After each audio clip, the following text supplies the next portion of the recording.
तो गाइज़ ये अपनी अप्रिलिया 457 है, इसमें लगा है एक जेल SX1। पहले आप इसका साउंड सुनो।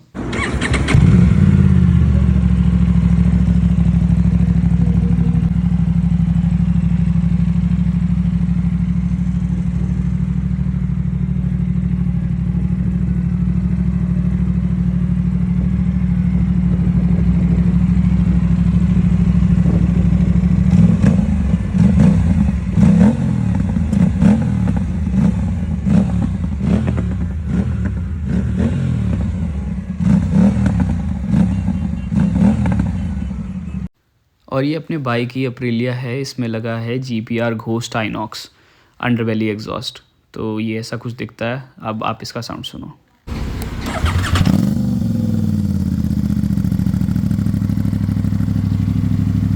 RPMs एकदम स्टेबल है।